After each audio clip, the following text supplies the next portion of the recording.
24 ஆண்டுகள் 24 மணி நேர சேவையில் fast track taxi app download செய்து 50 ரூபாய் டிஸ்கவுண்ட் பெறுங்கள். ஒன் இந்தியா நேயர்கள் அனைவருக்கும் அருணோட வணக்கம். ஆல்ரெடி சீனா பண்ண பல சாதனையில் 2003 சாரும். 2003 எதுக்கு சொல்கிறேன் அப்படின்னு சொல்லி பார்த்தீங்கன்னா, சீனாவோட ஃபர்ஸ்ட் மேன்டு ஸ்பேஸ் ஸ்டேஷன் அவங்க உருவாக்கி இருக்கிறாங்க. ஸோ அதை தொடர்ந்து இப்போ வரைக்கும் சோவியட் ஃபார்மர் யூனியனாக இருக்கட்டும், அது போக யூஎஸ்ஆ இருக்கட்டும், சீனா தான் இது 3வது கண்ட்ரி. தங்களோட ஓன் ஸ்பேஸ் ஸ்டேஷனை வச்சு எல்லா ரிசர்ச்சும் வச்சு கிட்டத்தட்ட அவங்களே ஸ்பேஸை ரூல் பண்ணிக்கிட்டு இருக்கிற ஒரு 3வது கண்ட்ரியாக திகழ்கிறாங்க இப்போ வரைக்கும்.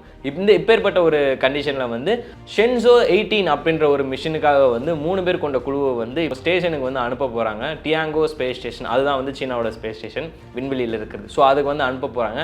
ஷென்சோ 18 மிஷனுக்காக ஒரு 3 பேர் அனௌன்ஸ் பண்ணியிருக்காங்கன்னு சொன்னேன் இல்லையா? அந்த 3 பேரில் ஆல்ரெடி ஒருத்தர் ஷென்சோ 13ஓட ஒரு மெம்பராக இருந்திருக்காரு. ஸோ அவர் தான் யாருன்னு சொல்லி பார்த்தீங்கன்னா குவாங் ஃபூ அப்படின்ற ஒருத்தர் தான். ஸோ அவர் ஆல்ரெடி அந்த 13ல் ஒரு பார்ட் ஆஃப் இருந்திருக்காரு. அது போக 2 புதிய வீரர்கள் யாருன்னு சொல்லி பார்த்தீங்கன்னா கேங் ஷூ, அதுக்கப்புறம் லீ காங். ஸோ இவங்க 2 பேருமே 3வது 2வது ஆளுமா மொத்தம் அந்த 3 பேர் குழுவில் சீனியரோட சேர்த்து இந்த குவாங் ஃபோன் சொன்னதில்ல, அவரோட சேர்த்து இவங்க 2 பேரும் அவங்க கைடன்ஸில் இப்போது ஸ்பேஸுக்கு பறக்க போகிறாங்க. அதுவும் மூணை எக்ஸ்ப்ளோர் பண்ணுறதுக்காக. அது செகண்டரியாக இருந்தாலும் முதல் விஷயம் அவங்களோட ஸ்பேஸ் ஸ்டேஷனை இன்னும் மேம்படுத்துறதுக்காக. முக்கியமாக அது எத்தனை கால அவகாசம் அப்படின்னு சொல்லி பார்த்தீங்கன்னா 6 மாத காலமாக அவங்க அங்கே தான் இருக்க போகிறாங்க. நெக்ஸ்ட் அப்கமிங்கில் வர 6 மந்த்ஸ் எல்லாமே அவங்க இங்கே அங்கே தான் இருக்க போகிறாங்க. அதுக்கப்புறம் திரும்ப பூமிக்கு வருவாங்க அப்படின்ற மாதிரி சீனா சார்பில் சொல்லியிருக்கிறாங்க. ஸோ இது அவங்கள பொறுத்த வரைக்கும் ஒரு ரொம்ப சூப்பரான விஷயம்னே சொல்லலாம். ஏன்னா 2003 அவங்க தங்களோட தயாரிப்பிலே யார் உதவியும் இல்லாமல் ஒரு ஃபர்ஸ்ட் மேன்டு ஸ்பேஸ் ஸ்டேஷனை உருவாக்கி இப்போ அதுலேயே பயங்கரமாக டெவலப் பண்ணி வேறு எந்த ஒரு சோர்ஸ், எந்த ஒரு ரிசோர்ஸும் இல்லாமல் அவங்களோட சோர்ஸை வச்சு நிறைய விஷயங்களை கண்டுபிடிச்சிருக்காங்க. ஆக்சுவலாக மூணில் மொத்தம் 4 பேர் லேண்ட் பண்ணிடுறாங்க. அது நிறைய பேர் தெரியும். ரஷ்யா, யூஎஸ், இந்த மாதிரி ஒரு சில கண்ட்ரிஸாக இருக்கட்டும். அதில் இந்தியாவுமே இடம்பெறும். சவுத் லூனார் போலுக்கு போகிறது அவ்வளோ ஈஸி கிடையாது. ஸோ அதில் சீனாவும் ஒரு ஆளுன்றது யாருமே மறந்துட மாட்டீங்க அப்படின்னு தான் நினைக்கிறேன். சரி, ஓகே, இதெல்லாம் ஒரு பக்கம் இருந்தாலுமே திடீர்னு இப்போ அனுப்புறதுக்கு என்ன காரணம் அப்படின்னு சொல்லி பார்த்தீங்கன்னா, மற்ற ஸ்பேஸ் ஸ்டேஷன் சீனாவோட தியாங்கோ ஸ்பேஸ் ஸ்டேஷனும் இருக்குது அப்படின்ற லெவலுக்கு நாங்கள் முன்னேறணும். அந்த ஒரு காரணத்துக்காக எக்ஸ்ட்ரா ஒரு ஸ்டடீஸ்க்காகவும் ஸ்பேஸ் ரிசர்ச்சை மேம்படுத்துறதுக்காகவும் அந்த இடத்துல ஸ்பேஸ் டெப்ரிஸ்ன்னு சொன்னேன் இல்லையா? ஸோ அதையுமே கம்மி பண்ணுறதுக்காகவும் இந்த ஸ்பேஸ் ஸ்டேஷனோட வளர்ப்புக்காகவுமே நாங்கள் இந்த 3 பேர் கொண்ட குழுவை மேலே அனுப்ப போகிறோம். ஸோ அவங்க முழுக்க ஸ்டடி பண்ணிவிட்டு 6 மாதத்துக்கு அப்புறம் தான் கீழே வருவாங்கன்னு சொல்லியிருக்காங்க. ஸோ தங்களோட நாட்டுக்கு என்ன தேவை அப்படின்றத சீனா ரொம்ப மும்முரமாக இருக்கிறாங்க. இன்னும் சொல்ல போனோம்னா ரொம்ப தங்களோட நாடை ஆக்சுவலாக எப்படி சொல்கிறது, ஒரு எங்கள் நாடு தான் எல்லாருமே ஃபஸ்ட்டாக இருக்கணும் அப்படின்றது எல்லா நாட்டில் மக்களோட ஒரு ஆசை தான். அந்த நாட்டோட அதிபரோட ஆசையாக தான் இருக்கும். இவங்களுமே அதே மாதிரி தான் சொல்லியிருக்காங்க. ஸோ லின் அவங்க தான் இந்த டெப்யூட்டி டைரக்டர் ஆஃப் சிஎம்எஸ்ஏ அப்படின்ற ஒரு இதுதான் சீனா மேன்டு ஸ்பேஸ் ஸ்டேஷனோட டெப்யூட்டி டைரக்டர் இவங்க தான். ஸோ இவர் தான் அதை சொல்லியிருக்கிறாரு. இந்த மாதிரி ஒரு விஷயத்துக்காக தான் நாங்கள் அனௌன்ஸ் பண்ணிடுறோம். இந்த மாதிரி ஒரு 3 பேர் அடுத்த 6 மாதத்துக்கு எங்களோட ஸ்பேஸ் ஸ்டேஷனுக்கு போகிறாங்க அப்படின்னு. இன்னொரு விஷயம் அவர் சொல்லியிருந்தார் அந்த மீட்டில். என்ன அப்படின்னு சொல்லி பார்த்தீங்கன்னா, லின் சொன்னது ஃபாரின் கண்ட்ரிஸ் எங்களோட ஸ்பேஸ் ஸ்டேஷன் இருக்கிறது தெரியும், பட் வரமாட்டாங்க நிறைய பேர். இதுக்கப்புறமா நிறைய பேருக்கு இங்கே வரதுக்கான வாய்ப்புகள் நிறைய இருக்குது அப்படின்ற மாதிரி அழுத்தி சொல்லியிருக்காரு. முக்கியமாக இன்னொரு விஷயம் என்னென்னா, ஃபாரின் கண்ட்ரிஸ்க்கு இங்கனக்குள்ளே நாங்கள் வேலை பார்க்குறதுக்கான ஆஃபரும் பண்ணுவோம், முக்கியமாக ஸ்பேஸ் டூரிசமும் பண்ணுவோம் அப்படின்ற மாதிரி சொல்லியிருக்காங்க. ஸ்பேஸ் டூரிசம்லாம் வேற ஒரு கண்ட்ரிக்கு அவ்வளோ ஈஸியாக எந்த ஒரு கண்ட்ரியும் பண்ணாது. முக்கியமாக இப்போது நம்ம இந்தியா சார்பில் ஒருத்தர் ஸ்பேஸ் ஸ்டேஷன் போக போகிறாரு. ஸோ அவரே வேற ஒரு இதில் தான் போக போகிறாரு, நாசாக்காக தான் இது பண்ண போகிறாங்க அப்படின்ற மாதிரி சொல்லியிருக்காங்க.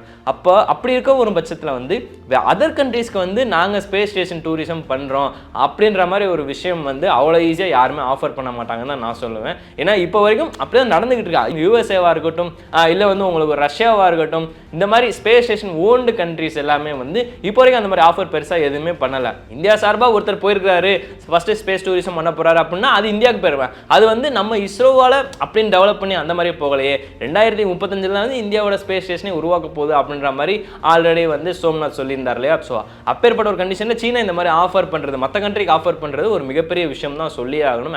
ஆக்சுவலாக இது ஒரு அப்ரிஷியேட் பண்ண வேண்டிய விஷயம். ஸோ இது தொடர்ந்து இந்த மாதிரி ஒரு சில விஷயங்கள் இருந்தது போக ஷென்சோ 17ஓட ஒரு அந்த space craft 2 space craft power சப்ளையால் கட் ஆயிருச்சு. ஸோ அது இப்போ செயலிழந்து போய் இருக்குது விண்வெளியில். அதுக்கு என்ன காரணம் அப்படின்னு சொல்லி பார்த்தீங்கன்னா ஸ்பேஸ் டெப்ரிஸ் தான் சொல்லியிருக்காங்க. ஸோ லின் அதை தொடர்ந்து இதையுமே சொல்லியிருக்கிறாரு. என்ன சொல்லியிருக்காரு அப்படின்னு சொல்லி பார்த்தீங்கன்னா, ஷென்சோ 13க்கு போனவங்களை ஏன் நாங்கள் இப்போ அனுப்புகிறோம்னா அவருக்கு ஆல்ரெடி ஒரு முன் அனுபவம் இருக்குது. ஸோ அதனால ஒரு 2 புதிய அறிமுகங்களையும் அனுப்பி வைக்கிறோம். அந்த ஒரு காரணத்துக்காக தான் அப்படின்னு சொல்லியிருக்காங்க. ஸோ அது போக அந்த குழுவிலையுமே இவருக்கு பயங்கரமான எக்ஸ்பீரியன்ஸ் இருக்குது. ஸோ அது வந்து இந்த இடத்துல யூஸ் ஆகுன்ற ஒரு காரணத்துக்காகவும் இது பண்ணியிருக்காங்க. முக்கியமாக அவர் மென்ஷன் பண்ணது வந்து ஸ்பேஸ் டெப்ரிஸ்னு சொல்லியிருக்காரு. ஸோ மேபி இந்த ஷென்சுவா 17ஓட அந்த பவர் சப்ளை கட் ஆனது இல்லையா, அது வந்து ஹியூமனால் ஏற்பட்டதா இல்லை வந்து ஏதோ ஒரு ஸ்பேஸ் டெப்ரிஸால் ஏற்பட்டதா அப்படின்றது இப்போ வரைக்கும் எங்களுக்கு கன்ஃபார்மாக தெரில. பட் நான் வந்து ஏதோ ஒரு யுரேனியம் சம்திங் ஏதோ ஒன்று தான் வந்து அந்த மெட்ராய்ட்ஸோ இல்லை மெட்ரோ ஆக்டிக்ஸோ ஏதோ ஒன்று வந்து தான் கட் பண்ணியிருக்குது.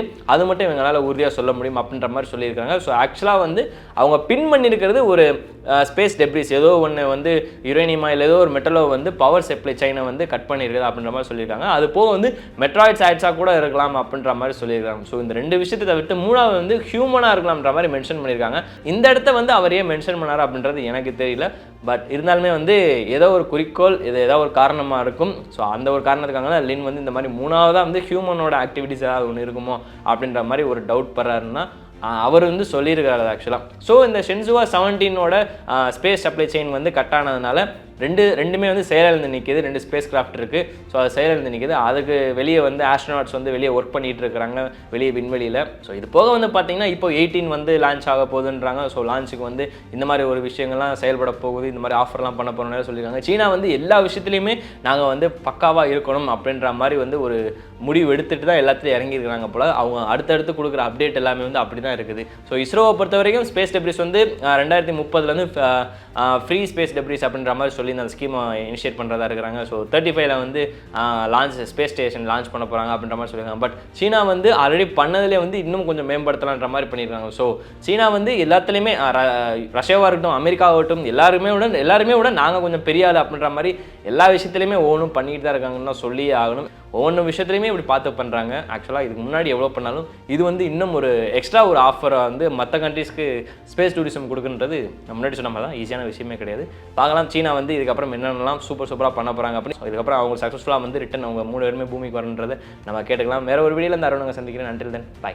ஃபாஸ்ட் ட்ராக் 24 ஆண்டு அனுபவம், 24 நகரங்களில் 24 மணி நேரமும் உங்கள் சேவையில். உங்கள் ஆதரவிற்கு நன்றி.